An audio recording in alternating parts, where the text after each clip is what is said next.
하나님께서 오늘 우리에게 주신 말씀 찾아보도록 하겠습니다.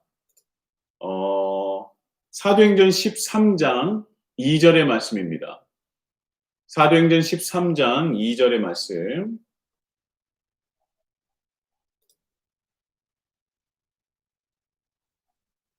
사도행전 13장 2절의 말씀입니다.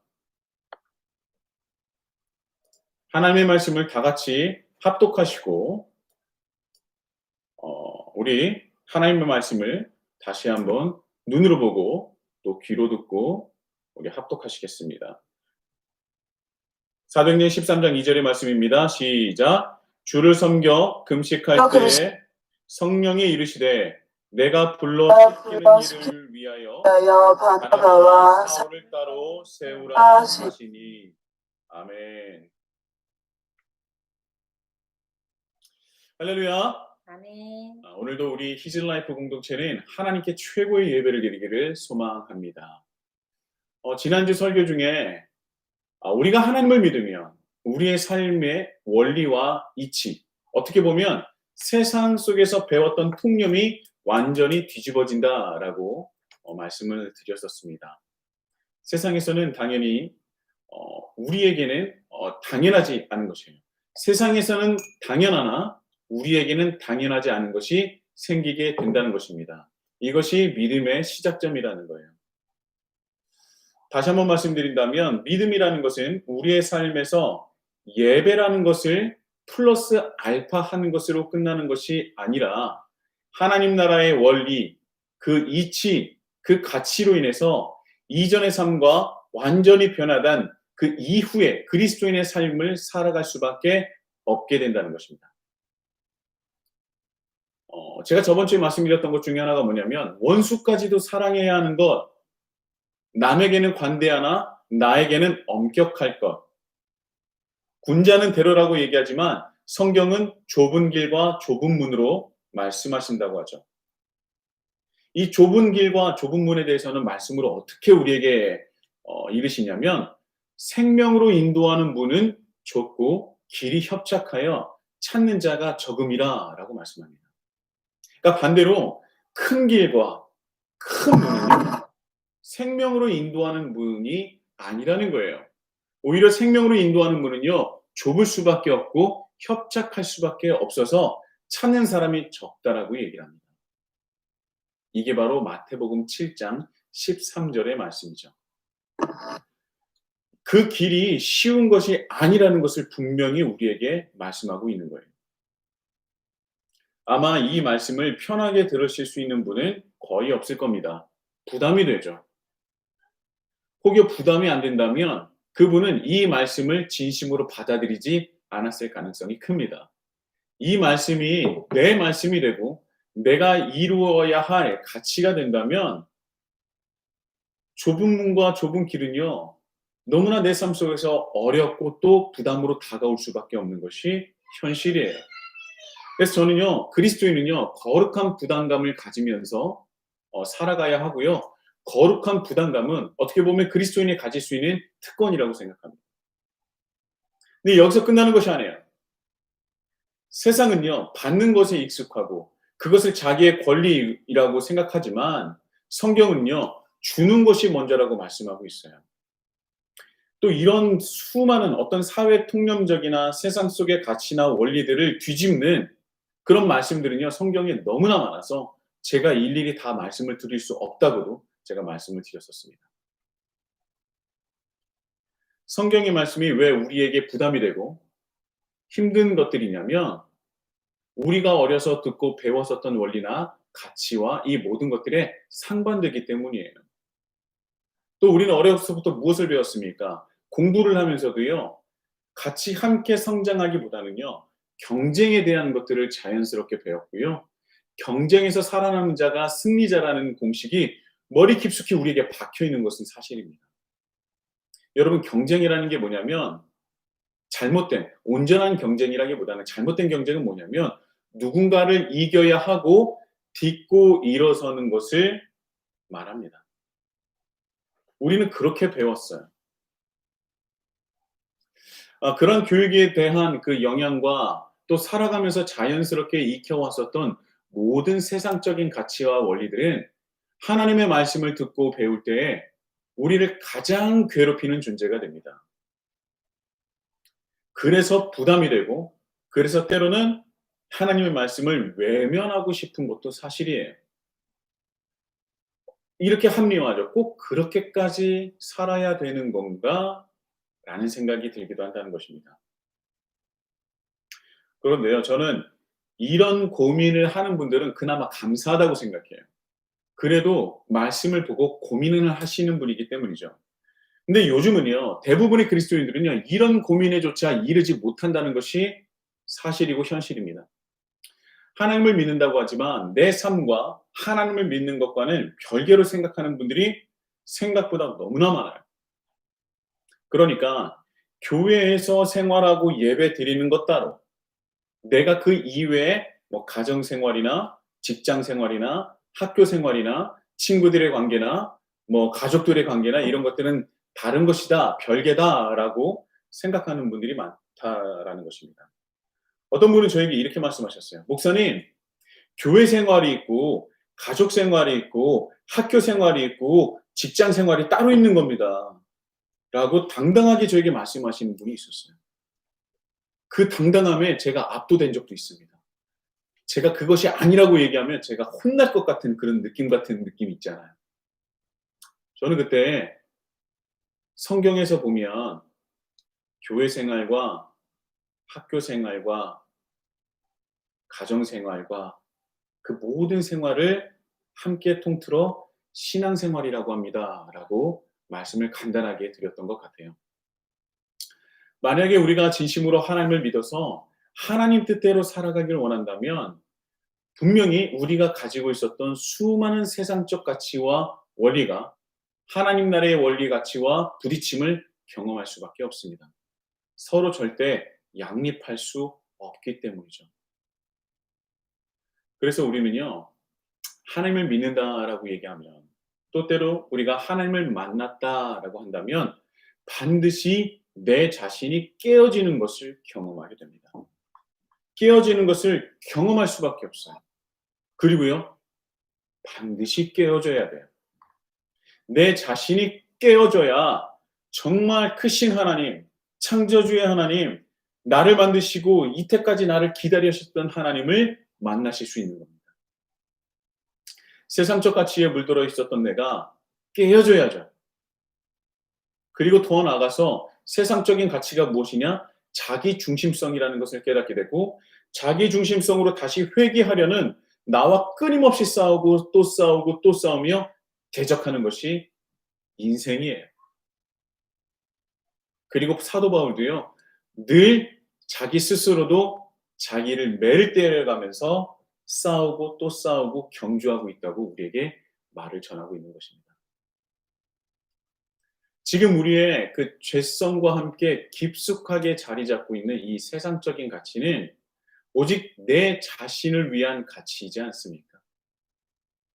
내 자신의 이익이 되느냐 안 되느냐가 가장 중요한 가치죠. 바로 이 부분에서 하나님은요, 옳지 않다라고 여기는 것입니다. 내 자신에게 이익이 되느냐 안 되느냐 따라가 그것이 가장 그 중요한 가치요 기준이 된다면 그 부분에 있어서 하나님은 그것이 아니다라고 분명히 말씀을 하신다는 것입니다. 여러분, 제가 요즘 가장 두렵고 위험하다고 생각하는 말이 뭐라고 있습니까?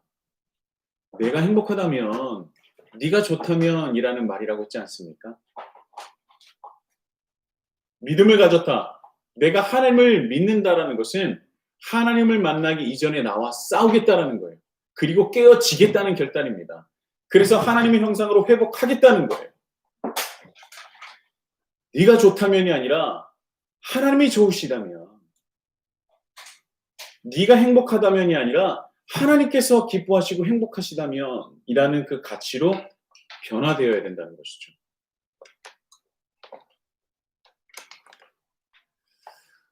이런 고민이 내 자신과의 그 전투에서 승리하는 것입니다. 승리하는 발판이라는 것이죠. 이 고민이 정말 너무나 필요하다는 거예요. 그래서 결국은요, 이 고민과 내 자신과의 그 전투에서 승리하시길 예수님의 이름으로 축복합니다. 아멘. 내 자신과의 고민부터 시작한 내 자신과의 전투. 그것이 그리스도인의 시작이에요. 자, 그렇다면 세상의 원리와 가치, 그리고 하나님을 믿기 전에 나의 삶의 모습과 달라진 삶의 구체적인 삶, 그 달라진 삶은 어떤 삶일까요? 다시 한번 말씀드릴게요. 내가 하나님을 믿기 전에 나의 삶의 모습과 달라진 삶은 구체적으로 어떻게 변화되었을까요? 그런 삶은 어떻게 우리가 보여줄 수 있을까요? 이전의 삶과 이후의 삶, 하나님을 믿기 전의 삶과 이후의 삶. 그것은 오늘의 말씀을 보면 그 달라진 궁극적인 그 모습을 볼 수 있습니다. 바로 2절의 말씀인데요. 사도행전 13장 2절의 말씀인데요. 제가 하나님의 말씀을 봉독해 보도록 하겠습니다. 주를 섬겨 금식할 때에 성령이 이르시되 내가 불러시키는 일을 위하여 바나바와 사울을 따로 세우라 하시니. 아멘. 이 말씀이 하나님을 믿기 이전의 삶의 모습과 이후의 삶이 달라지는, 구체적으로 삶이 구현되는 것을 우리에게 가르쳐주고 있습니다. 그것이 주를 섬겨, 그리고 두 번째는 금식과 그리고 성령이 이르시되라는 것인데요. 오늘은 이 금식에 대해서 한번 알아볼 것입니다. 하나님 나라의 가치와 그 원리로 살아간다면 우리의 삶이 조금씩 변화해요. 이전에 나와 치열한 싸움이 일어나면서 나는 조금씩 성장하며 변하게 되는 것입니다.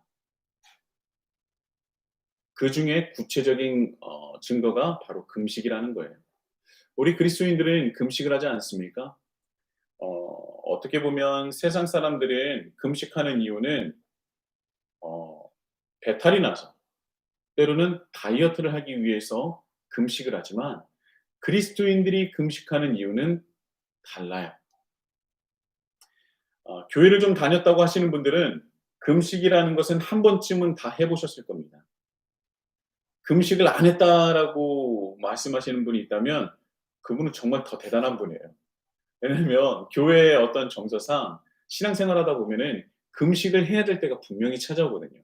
목사님께서도 금식하라고 말씀하시고요. 특히나 부활절이나 이런 거를 우리 부활절기 때 이제 성금요일, 예수님께서 십자가에 못 박혀 돌아가신 그 금요일 때는 다른 때는 몰라도 이때는 한번 금식하시라고 하지 않습니까? 저도 성금요일에는 금식을 합니다. 금식이라는 것은 말은 쉬워 보이나 매우 어렵죠. 저도 개인적으로 금식을 가장 어려워합니다. 왜냐하면 저는 먹는 것을 굉장히 좋아해요. 먹는 것을 즐겨하고요. 하나님께서 주신 즐거움 중에 하나가 먹는 것이라고 생각하는 사람 중에 하나입니다. 그래서 성금요일이 다가올 때쯤이면 막 먼저 미리 먹어놓기도 하고요. 나중에 금식이 끝난 다음에 내가 무엇을 먹을까 정해놓기도 합니다. 여러분은 그러지 마세요. 그건 저의 한계입니다. 왠지 금식을 한다고 생각하면요, 왠지 더 배가 고프고 막 맛있는 것들이 더 생각이 나요. 자, 그렇다면 이 금식이라는 것은 원래 어떤 의미를 가졌는지 한번 살펴볼게요. 구약 시대로 본다면 원래 금식이라는 것은 유대인들에게 있어서 1년에 딱 한 번 했었어요. 원래는 그냥 대속죄일에 딱 한 번 했던 것이 금식입니다. 그게 하나님께서 모세를 통해서 주신 율법에 나와 있어요. 그런데 이스라엘이 이따금씩 지도자들이나 선지자들이 특별한 이유로 금식을 선포하기도 했습니다. 금식이라는 단어가 정확하게 쓰여진 것은 사사기 20장에 나와요. 이스라엘 민족이 이방 민족과의 싸움이 아니라 동족 간의 싸움을 할 수밖에 없는 상황에 이르게 됩니다. 그게 이제 사사기 20장에 나오는데요. 레위인의 첩을 욕보이고 죽였었던 베냐민 지파를 상대로 베냐민 지파를 제외한 모든 이스라엘 민족이 모입니다. 그리고 옳지 않은 일을 자행했었던 베냐민 지파를 향해서 이스라엘 백성들이 그들에게 회개하라고 얘기하죠. 그런데 이 베냐민이 그 잘못을 인정하거나 뉘우치지 않습니다. 그래서 군대가 모였는데요. 이스라엘 백성들이 모였는데 자그마치 그 수가 40만 명이라고 해요. 이 베냐민 한 지파를 상대하기 위해서 40만 명이라는 사람이 모이게 됩니다. 그리고 성경에서는요, 그 모였던 40만 명 모두가 다 전사라고 말할 정도로 군대 중에 군대, 그들이 몰려간 거예요. 그에 비해서 베냐민 지파는요, 원래 좀 작은 지파죠. 그래서 2만 6천 명밖에 되질 않습니다. 그런데요, 여기서 쉽게 이길 것 같죠. 그런데 전쟁에서 이스라엘 지파 연합군이 패하게 됩니다. 그때 다시 전열을 재정비해요. 그리고 그들이 하나님의 뜻을 구하며 제사를 드립니다. 그러니까 이 뜻하지 않았던 패배 앞에 다시 하나님께 엎드리고 하나님의 뜻을 구하는 거예요. 그때 선포했던 것이 금식입니다. 하나님의 뜻을 다시 구할 때. 정말 뜻하지 않았던 일이 있었던 거예요. 우리가 생각지도 않았던, 우린 40만 명이고 저들은 2만 6천 명밖에 안 되는데 그냥 너무나 쉽게 이길 수 있었을 것 같은데 전쟁에 패배했습니다. 우리 살아갈 때 얼마나 내가 생각지도 못했던 일이, 뜻하지 않았던 일이 일어날 때가 있지 않습니까? 그때 하나님, 이 일이 왜 나에게 일어났습니까? 로 끝나는 것이 아니라 하나님, 이 일을 통하여 하나님께서 나에게 원하시고 뜻하신 바가 무엇입니까? 를 깨닫기 위해서 드렸던 것이 바로 금식이라는 거예요. 그리고 또 금식이라고 한다면 빼놓을 수 없는 사람이 있습니다. 바로 사무엘이죠. 원래 그 이스라엘 백성들에게 원수 같은 민족이 있다면 단연 블레셋이라는 그 민족을 뽑을 겁니다. 지독하리만큼 이스라엘을 괴롭혔던 민족이에요. 지속적으로 이스라엘을 침략하고 괴롭혔는데 블레셋이 여느 때와 같이 또 침략합니다. 그런데 그들에게 패하죠. 그런데 영적으로 해이해졌었던 지도자들이, 이스라엘 지도자들이 블레셋과의 전쟁 중에 언약궤까지 뺏겨버려요. 블레셋과의 전쟁에서 매번 지니까 그 이스라엘의 지도자였던 그 장로들이 기껏 생각하는 것이 무엇이냐면, 우리가 전쟁에서 진 이유는 여호와의 언약궤를 앞세우지 않아서 그렇다라고 하는 것으로 생각해서 언약궤를 가져옵니다. 근데 여기서는 참 한심하다고 생각해요. 그들이 진짜 블레셋과 전쟁에서 진 이유가 언약궤가 없어서 졌다라고 생각한 것이죠. 얼마나 영적으로 해이해졌는지를 우리가 단면으로 알 수 있습니다. 한심하죠. 근데 더 한심한 것이 무엇이냐면 언약궤를 지키고 있었던 그 문제적의 아이들, 그 엘리의 아들들 홈리와 비느하스는요, 그것을 분별하지 못하고 또 언약궤를 내어줍니다. 그러니까 이스라엘을 이끌어가는 장로들뿐만 아니라 영적으로 이끌어가는 홈리와 비느하스조차 완전히 하나님과 떨어져서 이것이 옳은지 분별하지 못하고 하나님의 뜻인지 분별하지 못하는 사람이 되었다는 거예요. 그리고 결국 언약궤를 빼앗기게 됩니다. 그것이 사무엘상 4장에서 5장까지의 말씀이죠. 그런데 이 블레셋의 패한 뒤 이스라엘 백성들에게 큰 변화가 생겨요. 자, 큰 일이 일어나면 우리는 하나님을 찾지 않습니까? 그런데 하나님을 찾은 것이 아니라 사무엘상 6장에 보면 오히려 그들을 침략했었던 블레셋의 영향을 받아서 블레셋 민족이 섬기던 대표적인 신인 바알과 아스다롯을 더욱 열심히 섬겼다는 그런 말씀이 나와요.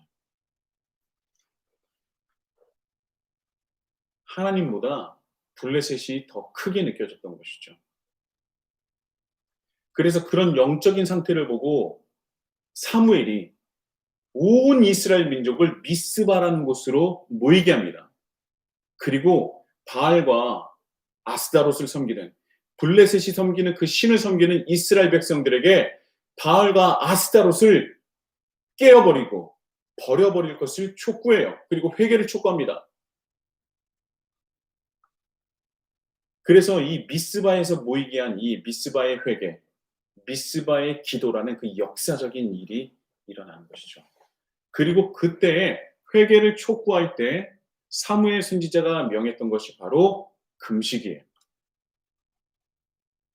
이렇듯 구약 성경에 나와 있는 금식이라는 것은 첫 번째 회개로부터 시작합니다. 원래도 대속죄일에 하나님 앞에 자신의 죄를 드러내며 금식했던 것처럼 이후에 기록된 금식은요, 회개로부터 시작해요. 그리고 나중에 이 금식에 대해서 하나님께서 이사야서나 쭉 나와 있는 그것을 보게 되면 금식은 하나 회개가 없는 하나님께 돌아온 것이 없는 금식은 내가 받지도 않겠고 내가 그것을 토해내 버리겠다라고 말씀하십니다. 그러니까 이 금식의 첫 시작은 무엇으로부터 시작되느냐? 바로 회개로부터 시작한다. 죄로 얼룩진 자신을 발견하고 하나님과 멀어졌던 그 하나님 뜻대로 살아가지 못했던 자신의 죄를 돌이키며 회개하면서 하나님께 자신의 결단을 보여드리는 것입니다. 자, 그리고 두 번째, 금식의 두 번째 의미는 무엇이냐? 하나님의 뜻을 다시 구하는 거예요. 베냐민 지파에게 패배했었던 이스라엘 백성들이 다시 하나님께 묻는 것이죠. 다시 하나님의 뜻을 구하는 것입니다. 여러분, 그들이 베냐민 지파를 상대하기 위해서 모였을 때 먼저 하나님께 묻고 모였어요. 그랬는데 전쟁을 통해서 뜻하지 않은 패배를 경험하지 않습니까? 그들이 다시 하나님께 금식하며 하나님의 뜻을 구하게 되는 거죠. 혹여라도 내가 하나님의 뜻을 어기고 또 놓친 것이 있는지. 나의 지금 초점이 이 온 이스라엘 그 지파, 그 연합군이 모였었던 우리가 과연 하나님의 뜻만을 쫓고 있는지를 다시 구하는 거예요. 구하기 위해서 그들이 선택한 것이 바로 금식인 겁니다.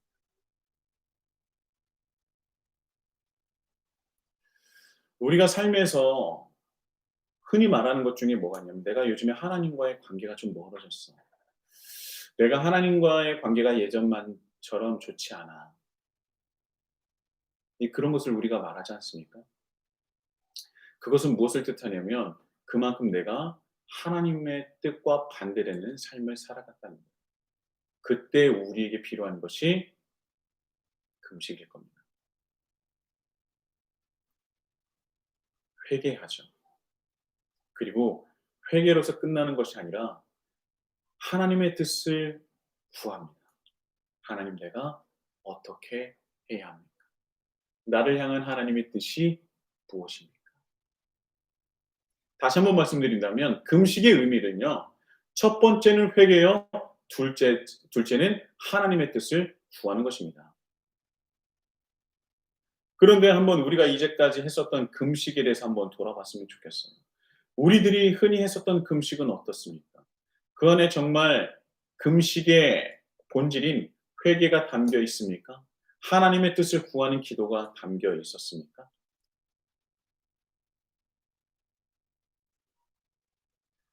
우리가 알고 행하는 대부분의 금식과 금식에 이어지는 기도는요. 원래 금식이 가지고 있던 의미보다는 뭔가 하나님께 얻어내려고 할 때 동하는 효과적인 방법으로 사용하는 경우가 더 많았던 것이 사실입니다. 금식이 원래 가지고 있었던 첫 번째 의미와 두 번째 의미보다는 뭔가 제3의 의미가 있었는데 그것이 무엇이냐? 하나님께 뭔가 얻어내려고 하는데 가장 효과적인 방법으로 사용했던 거예요. 떼부리는 거죠. 이렇게 자신 있게 말씀드리는 이유는 뭐냐면 저도 경험자이기 때문에 그렇습니다. 저도 그렇게 많이 배웠어요. 하나님께 구할 때 더 간절하게 구하는 방법이 있는데 금식하는 거예요. 그래서 금식해 봤습니다. 근데 이루어지는 경우가 있더라고요. 근데 제가 비로소 먼 날 훗날에 제가 깨달았던 건 뭐냐면 그것은 금식해서 얻어진 것이 아닙니다. 하나님의 뜻이기에 얻어진 것이죠. 물론 회개를 동반한 금식이 아예 없다는 것은 아닙니다.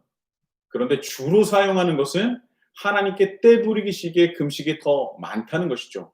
우리는 절대 그것을 부인하지 못할 겁니다. 우리가 금식 기도를 한다면, 금식 기도회가 있다면 우리는 뭘 준비하느냐? 내가 회개할 것을 준비하는 것이 아니라, 내가 하나님의 뜻을 구하려고 준비하는 것이 아니라, 뭔가 하나님께 받아내고자 하는 수많은 기도 제목들을 바리바리 싸들고 가지 않습니까? 그리고 주실 때까지, 받아낼 때까지 기도하라고 얘기하는 사람도 있어요. 그 부추기는 사람들이죠. 그래서 소리를 얼마나 또 고래고래 지르는지 모릅니다. 부끄러운 거예요. 그거는 정말 부끄러운 겁니다. 그건 정말 금식이라는 것과 기도라는 것을 아예 모르는 사람들이 하는 거예요. 우리 아이가 부모에게 무엇을 받기 위해서 떼부릴 때도 있어요. 그런데 한두 번은 받아줍니다. 그런데 계속 받아줄 수 없잖아요. 그리고 지금 저희가 이제 홈스쿨링을 하는데요. 홈스쿨링 하면서 제 와이프가 굉장히 그 교육학적으로 여러 가지를 많이 배우지 않습니까? 그런데 그 교육학에서 거의 똑같이 말하는 게 뭐냐면, 똑같이 아이들을 어떤 상황이 있었을 때 그것을 다르게 반응하는 것이 아니라 똑같이 반응을 하는. 그러니까 언제는 들어주고 언제는 들어주지 않는 게 아니라, 들어줄 거면 계속 들어주고 들어주지 말라면 계속 들어주지 말라는 겁니다. 왜? 이랬다 저랬다 하는 것이 하나님께 가장 좋지 않다는 거예요. 그것을 뭐라고 말하느냐? 일관성이라고 얘기하는 거예요. 일관성을 가지고 교육하라는 거예요. 하나님도요, 우리에게 일관성을 가지시고 대하십니다. 언제는 떼부리니까 들어주고, 언제는 떼부렸는데 안 들어주고, 그런 분이 아니라는 거예요. 그래서 더더군다나 우리는 금식이 필요한 겁니다. 왜요? 하나님의 뜻을 깨닫기 위해서. 오히려 그때 제가 떼부리고 금식하면서 하나님께 기도했을 때, 금식하지 않고 그저 하나님의 뜻을 구했다면 그것을 깨닫고 그것을 받았을 수도 있었을 것입니다. 필요 없는 금식을 했던 것이죠. 하나님께 나의 간절함을 보여서 원하는 것을 받거나 이뤄내는 것이 금식이 아니라는 거예요. 성경에서는 절대 그렇게 말하고 있지 않습니다. 오히려 내가 하나님을 떠나는 것에 대한 회개와 함께 다시 하나님께 모든 초점을 맞추기를 원하고 하나님의 뜻을 구하는 것이 금식이라는 것이죠. 금식을 통해서 영적으로 다시 하나님과 연합하게 되는 것이고, 다시 하나님의 사람으로 세상을 살아가겠다는 나의 굳은 결단인 거예요. 다시 한번 말씀드린다면, 금식이라는 것은 첫 번째 회개입니다. 하나님과 멀어졌던. 두 번째, 내가 하나님의 뜻을 깨닫기 위해서 결단하는 거예요. 구하는 거예요. 이 두 가지가 금식의 바른 원리이자 의미라는 것입니다.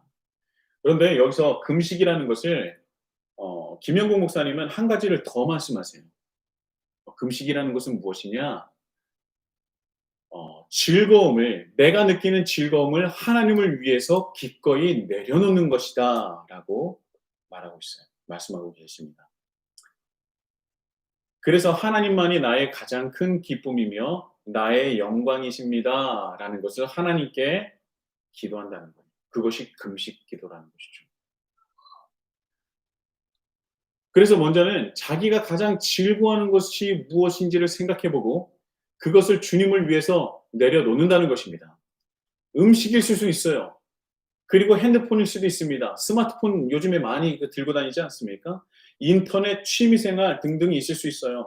어떤 분은 커피라고 하더군요. 그래서 내가 내 즐거움을 내려놓기 위해서 가만히 생각해 봤더니 자기가 가장 좋아하는 것을, 가장 즐거워하는 것이 커피를 마시는 거랍니다. 그래서 그것을 주님을 위해서 내려놓는 거예요. 내가 정말 좋아하는 것들인데 이 시간만큼은, 이 기간만큼은 하나님만을 집중하기 위해서 잠시 내 즐거움을 내려놓고 하나님만을 집중한다는 것이죠. 저는 참 너무나 좋은 금식이다라는 생각을 했어요. 제가 그러고 보니까 요즘 현대인들에게 가장 큰 이슈가 뭔지 아십니까? 바로 자기 자신의 즐거움을 찾는 거예요. 현대인은요, 자기의 즐거움을 찾기 위해서 혈안이 되어 있습니다. 그리고 그것을 얼마나 더 누리는가가 자기의 삶의 질이라고 생각하는 것 같아요. 그래서 자기의 즐거움을 찾고 그것을 누리기 위해서 얼마나 많은 시간과 얼마나 많은 에너지와 얼마나 많은 물질을 쏟아내는지 모릅니다. 그렇죠? 솔직히 한번 생각해 보세요. 우리는 자기 자신의 즐거움을 위해서 정말 내가 가지고 있는 것을 절대 아까워하지 않습니다. 나는 그럴 만한 존재야. 내가 좋다는데, 내가 즐겁다는데, 옷이면 옷, 맛집이면 맛집, 온갖 자기의 즐거움을 위해서 자신의 모든 것을 쏟아내는 것이죠. 그래서 이 시대의 현대인들은요, 그 즐거움을 찾고 즐기기 위해서 살아간다고 해도 과언이 아닐 것입니다. 그런데 하나님을 믿는 사람들은 그 즐거움을 내려놓는 즐거움까지도 누린다는 것입니다. 즐거움을 내려놓는 즐거움. 누구를 위해서요? 하나님을 위해서. 하나님을 위해서 내가 즐거워하는 것까지도 내려놓는 즐거움을 누린다는 거예요. 제가 이 부분을 설교를 준비하면서 얼마나 정말 찌릿찌릿했는지 아십니까? 야, 정말 그렇구나. 그리스도인은 내가 느끼는 즐거움을 내려놓을 수 있는 즐거움까지 누리는 존재입니다. 하나님을 위해서, 하나님을 집중하기 위해서 내가 이제까지 추구했었던 그 즐거움을 내려놓는 것이죠. 내려놓는 것을 즐거움으로 느낀다는 것입니다. 이 깨어진 세상의 이치와 원리는요, 자신의 즐거움을 추구하고 따라가라고 하는 것입니다. 그래서 그 즐거움을 위해서, 내 자신의 즐거움을 위해서 어떠한 것도 아끼지 않고 쏟아 부으라라고 분명히 우리에게 말하고 있어요. 네가 좋아하는 거니까, 네가 즐거워하는 것이니까, 네가 행복해하니까 그것을 가지라라고 얘기합니다. 그것을 해라라고 얘기하죠. 그것을 꼭 하라라고 말합니다. 그래야 네가 행복하고 즐거운 거야라고 우리에게 속삭이고 있죠. 어떻게 보면 너무나 아름다운 말 같지만 이 안에 하나님과 멀어지게 하는 가장 근본적인 자기중심성이 자리 잡고 있다는 것을 우리는 잊지 말아야 합니다. 그런데요, 오해하지 말았으면 좋겠어요. 이 즐거움을 누리지 말라는 것이 절대 아니에요. 하나님은 우리가 즐겁고 행복하기를 원하시는 분입니다. 당연하죠. 당연히 그런 즐거움이 있어야 세상 살맛도 있는 것 아니겠습니까? 저는요, 예전에 퇴근할 때 제 와이프에게 얘기했었던 게 뭐냐면, 나 오늘 스트레스 받았어 라고 얘기했는데, 나 스트레스 받았어 라는 얘기가 어떤 말인지 아십니까? 나 오늘 맛있는 거 먹을 거야 라는 말과 똑같은 말이었어요. 그러면 와이프가 뭐라고 말했냐면, 뭐 먹고 싶은데? 라고 얘기했죠. 아, 그런 즐거움이 있는 거예요. 나 오늘 열심히 일했으니 나 맛있는 거 먹을 거야. 제가 이게 만만을 추구하는 사람은 아닌데요. 좀 여러 가지도 이렇게 건전한 것도 있습니다. 네. 그런데 이 자기만의 즐거움을 추구하면서 살아가는 것도 멋진 일이에요. 즐거움이 없는 인생이 어떻게 의미가 있겠습니까? 그런데 문제는 뭐냐면 즐거움이라는 것이 우리의 최고의 가치가 될 수 없다는 거예요. 즐거움이라는 것은 우리의 삶의 활력소가 되고 또 우리에게 때로는 힘이 되어주지만 그러나 그것은 절대적 가치가 될 수 없다는 것입니다. 그런데 요즘 보면요. 그 즐거움을 찾고 누리는 것이 어떤 삶의 최고의 가치가 되어가고 있는 것 같아요. 온통 삶의 방향성과 또한 그 즐거움을 찾고 살고 누리는 것으로 모든 사람들이 그것에만 향해 있다는 거예요. 그래서요, 코로나19에 너무나 많은 사람들이 힘들어해요. 더 많이 힘들어합니다. 왜요? 내가 이제까지 최고의 즐거움으로 여겼던 것들을 마음껏 못하고 있거든요. 어떻게 보면 그런 모습들이 그런 즐거움을 우리 삶의 최고의 가치, 최고의 우선으로 놓고 살았는지 다시 한번 돌아보는 기회가 되어야 되지 않나라는 생각을 합니다. 저도 코로나19일 때 참 어렵고 힘들었던 점이 있습니다. 그런데 오히려 이 코로나19를 통해서 저는 조금 더 하나님과 가까워지는 것을 느끼고요. 더 나아가서 '아 내가 하나님과 많이 멀어져 있었구나.'라는 것을 깨닫는 기회가 되었습니다. 우리는요. 나만의 즐거움을 찾기 위해서 또 이루기 위해서 너무나 많은 것들을 소비하고 또 그렇기 때문에 그렇게 찾아 헤맸기 때문에 반대로 놓치고 있는 것이 너무나 많았다는 겁니다. 그중에 하나가 저는 어 하나님과의 관계라고도 생각하고요. 또 요즘에 사회적인 문제가 되는 가족이라고도 생각을 합니다.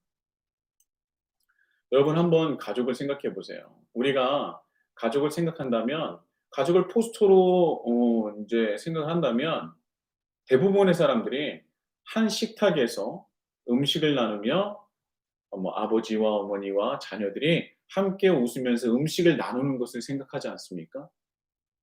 그런데 여러분 진짜 우리의 식탁이 그렇습니까? 포스터는 그래요. 포스트는 그런데 실질적으로 우리의 삶은 그러지 않은 경우가 너무나 많다는 거죠. 포스터 안에서는 아빠와 엄마와 자녀들이 너무나 즐거워하면서 맛있는 것을 먹고 있는데 우리의 식탁은 그렇지 않다는 거예요. 저는 그 이유를 어디서 찾냐면 가족은 함께 있지만 같은 즐거움을 찾는 것이 아니라 따로따로 자기만의 즐거움을 또 누리고 찾고 있기 때문에 '그렇지 않나.'라는 생각을 합니다. 그래서 같이 있지만 같이 없는 거예요. 같이 살지만 따로 살고 있는 것과 별반 다를 바가 없는 것입니다. 같이 있지만 추구하는 것이 달라요. 추구하는 즐거움이 다릅니다. 그래서 함께할 수가 없어요. 가족들이 함께하는 목적과 방향성이 모두가 다 다르게 됐다는 거예요. 각각 어떤 것을 추구하면서 살아갑니까? 네. 자기가 즐거워하는 것을 따라가고 있다는 것이죠. 아버지는 아버지대로, 어머니는 어머니대로, 자식들은 자식들대로 서로 자신의 것을 요구하고 자신의 것을 즐거워하는 것을 요구하다가 함께하지 못하니 결국 깨어지고 상처만 남게 되는 것입니다. 이 가족과의 가정의 그 역기능에 대한 것들은 나중에 깊게 한번 더 나누도록 하겠습니다. 가정도 그럴진데 가족도 그럴진데 하나님과의 관계는 더더욱 문제예요. 많은 그리스도인들이 자신의 즐거움을 채우고 이루기 위해서 교회를 찾고 하나님을 찾고자 한다는 것입니다. 그리고 그것을요. 찾거나 얻지 못하면 교회에 대해서 하나님에 대해서 신앙에 대해서 회의감을 가지게 되죠. 정말 우리가 하나님을 찾는 이유는 무엇입니까? 하나님을 찾아야 되는 이유가 무엇입니까? 하나님을 믿어야 되는 이유가 뭐예요? 우리가 교회에서 예배를 드려야 되는 이유가 무엇이냐는 것입니다.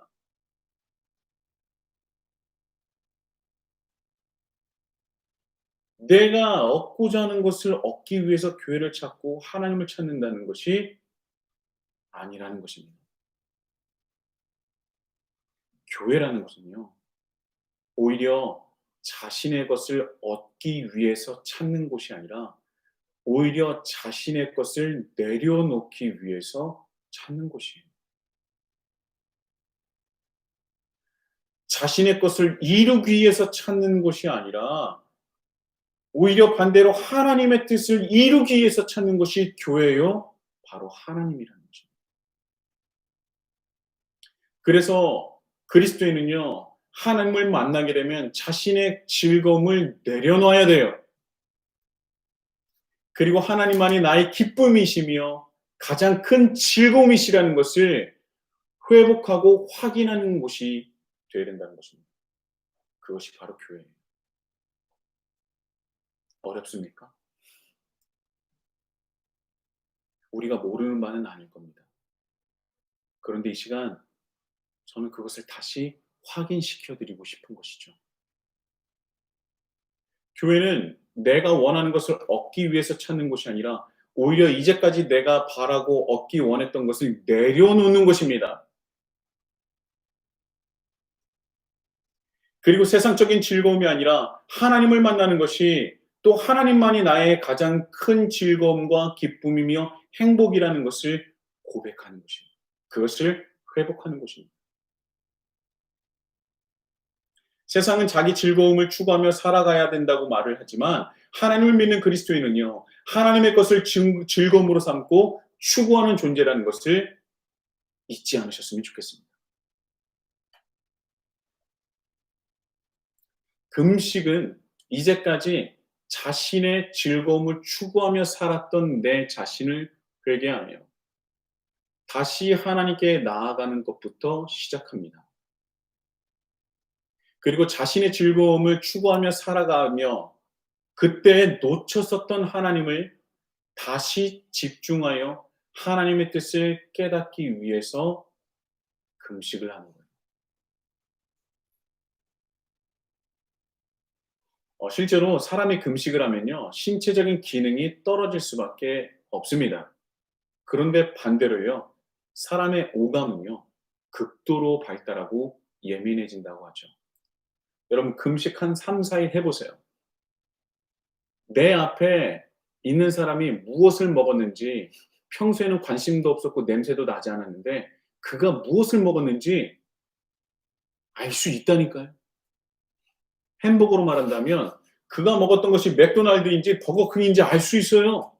그리고 맥도날드 안에서도요, 빅맥인지 상하이 스파이스 버거인지 치즈버거인지 정확하게 알 수 있습니다. 극도로 예민해지고 극도로 내 오감이 발달된다는 거예요. 금식이라는 것이 바로 그렇습니다. 내가 자신의 것을 내려놓음으로 극도로 발달되고 예민해진 영성으로 하나님만을 집중하는 거예요. 그렇게 되면 그가 멀어졌었던 하나님과의 관계가 회개로부터 시작해서 다시 회복되는 거예요. 내가 다시 하나님과의 관계에 하나님께 모든 초점을 맞추게 된다는 겁니다. 그랬더니 초점을 맞췄더니 어떻게 돼요? 하나님의 뜻을 깨닫게 된다는 것이죠. 내가 하나님의 뜻이 무엇인지 잘 모르겠다고요? 어떤 것이 하나님의 뜻이 모르겠다고요? 금식해 보세요. 금식해 보세요. 예민해진 영성으로 하나님의 뜻을 깨달을 수 있게 됩니다. 여러분, 하나님을 믿게 되면요, 이런 현상들이 다른 사람이 아니라 나에게 생기는 거예요. 그건 딴 나라의 사람의 그 일이 아닙니다. 바로 나의 일이 되는 거고 우리의 일이 되는 거예요. 세상적인 가치를 떠나 하나님의 가치를 따르는 사람들의 구체적인 삶의 변화가 바로 이 금식에 있는 거예요. 내가 하나님을 만나기 그 이전과 이후의 삶을 어떻게 나눕니까? 내 삶에 구체적으로 어떻게 변화가 있습니까? 금식이 시작된다니까요. 그리고 금식을 시작하게 되면 그 안에서 놀라운 역사가 일어나게 되는 것입니다. 자신의 즐거움을 하나님을 위해서 기꺼이 내려놓을 수 있는 내려놓음의 기쁨을 누리는 것. 하나님보다 나의 즐거움을 추구했었던 것을 회개하며 다시금 하나님만을 집중하고 하나님의 뜻을 깨달아 그리스도인으로서 온전히 회복을 이루는 삶. 이것이 바로 하나님을 믿음으로 변화되는 구체적인 그리스도인의 삶이라는 것입니다. 여러분, 이 구체적인 삶과 변화가 그 금식이 우리 히즐라이프 공동체의 그 삶에서 이루어지길 예수님의 이름으로 축복합니다. 아멘.